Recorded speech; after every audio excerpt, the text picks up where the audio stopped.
The Honorable Gigi Kagombe is tonight sandwiched between two ladies, Wambui Nyoto, Vice Chair NCIC, and Justina Wamai, former presidential running mate Roots Party. Ladies and gentlemen, welcome to the program tonight. Thank you very much. And perhaps in the spirit of 2000, let me begin by you. First of all, George, you should have given me the notes. I see people have notes here. The whole, guys have books and pens and everything. I mean, I think it would have been fair for you to give me a heads up and tell me that this is what is going to be facing. The precedence has been set. Yes. Now you know. Now I know. Now you know. Next time I'll be well equipped. I'll begin by picking your mind on what you can see even in the screens in the studio with the Tanzanian activist Maria Sarungi, her experience. Perhaps let me begin with Gigi. You are in the August House. First of all, from an outsider looking in, we begin to look like the no longer safe haven. Is that what you're picking as a legislator as well? Well, we cannot hide our heads and say that these things are not happening.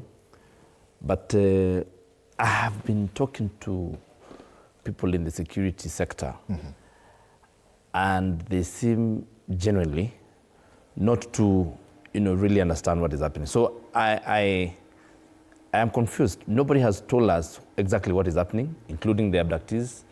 So we've not been able to find out exactly where it is. But I know the courts have summoned the IG and the DCI. So we hope that between them, because they're the security apparatus, they'll be able to establish the truth and find out exactly what is happening. But I'm happy to be joined by Wambui Nyoto here because she has previously summoned me to her office of allegations of comments that I made, which were very, just comments that I just made. And I'm wondering what she's doing about the current situation, about the state that we find ourselves in terms of incitement and instead of incitement to violence and all those things. And because, Maringa, when this country goes to the dogs, all of us will sink with it. Whether you support the government or you don't support the government or whatever it is, when the country sinks, it's going to sink with all of us. And I also think, and I would advise the people and the population to know that the Constitution binds all of us.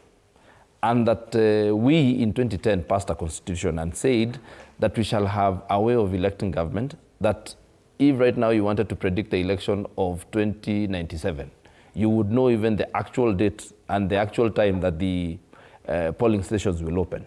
It is so definite and so well defined in the Constitution. And therefore, if we have, and there's nothing wrong with the challenging the government and expressing freedom of speech, but for people to want to use extra constitutional means to remove an elected government, it would be wrong.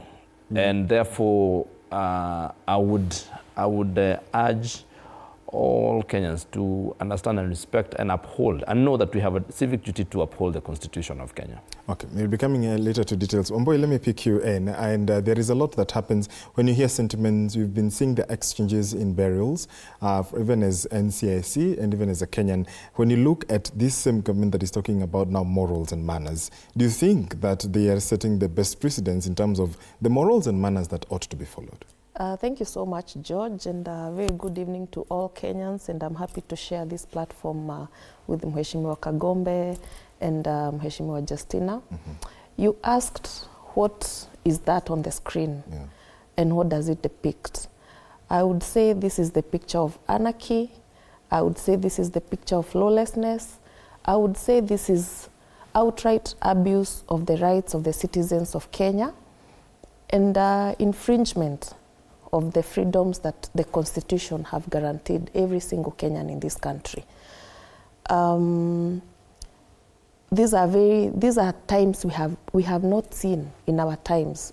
Those of us who are millennials and some Gen Zs, we have never come across such anarchy, and the government unable to answer questions that citizens keep asking since June 2024. We are over 6 months asking the same question. Who is abducting Kenyans? And as long as the government cannot answer that question, then your guess is as good as mine on who is abducting Kenyans. There is a trend on who is being abducted. It has to be people who have said specific things about some people. So this is not right. People need to continue speaking out against it, and they need to continue to tell the abusers of the rights of Kenyans that we are still watching, and we will not allow this to happen while our mouths are shut. So we have even started abducting other citizens of other countries on behalf of their governments. You know, the case of Maria, the case of Kiza Besije. You know, what are we trying to show the rest of the world? Is who we, what picture are we portraying? What exactly are we trying to speak to people? We are trying to show them that we are backward, and you know, it's a very bad picture. And we are really hoping that this ends. I have been asked what NCIC is doing about abductions. Yeah. I would like to say here that abductions, first of all, do not fall under the mandate of NCIC. NCIC has a very clear mandate of dealing with the hate mongers, dealing with those who incite others to violence, and many other roles. This issue of abductions squarely lie to the DCI and to the security, all the security departments of this country, the NIS and all of them. And they should have already answered this question as to why the people who incite others to violence have not been arrested and all that. Again, NCIC does not have the power to arrest anyone. In fact, if George, you decided to incite people here in front of me, I have no power to arrest you. I can only call on to DCI to come and arrest you. So if we call on to them and they don't do that, then there is nothing else I can do. Okay. Yes. So unless now the security departments of this country decide to work on to do their job, we are heading nowhere. Justina, you would, in another, you know, had things changed, actually be deputy president, and in such situations, I don't know whether you'd have envisioned a scenario like this, but what do you make of a government that even says we do not know who is abducting Kenyans? Actually, it's shocking, George, and thank you for the opportunity, and also the viewers who are listening to us, who I call lovers of country. What I think is that the disconnect is the fact that we have a population that has skills, that they're not putting those skills into good use. Remember, we have political independence, we have social freedom somewhat, but economic democracy is what we are lacking. So I think the problem is that when people try to vent, they are using the skills they've learned in school to vent. How I wish that this government, as promised with the bottom-up economic agenda they were pushing, how I wish that they would have absorbed, even if not giving them jobs, creating a conducive environment for private sector to employ these people. So it's just skills that are being put into the wrong use. But I wouldn't envision such a situation, because remember, at the time we were pushing for economic democracy through decriminalization of industrial hemp. So probably they'd be having a sector on manufacturing, a sector on farming. People would be more busy and would have increased the participatory rate. So looking from outside looking in, I think what government should do, if at all they are not the ones, and they've told us they're not the ones, number one, they should outlaw. At one point, we were told Mungiki was an outlawed sect, so maybe they should outlaw it just to show us that really they're not involved. But number two, they need to go above the pettiness. They need to go above people saying, the supporters of government telling us that someone is abusing them.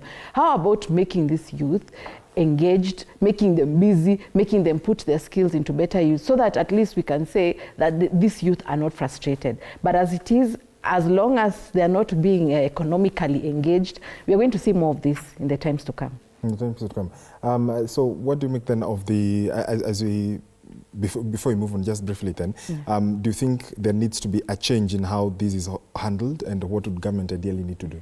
the change should be the government should be working to create opportunities through the bottom-up economic agenda.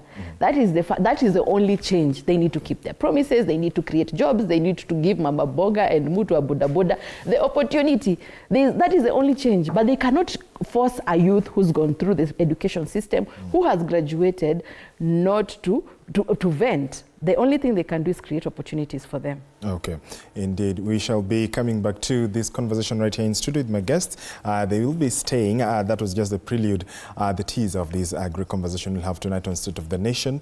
Continue engaging us on the socials as well as on the handles. But before then,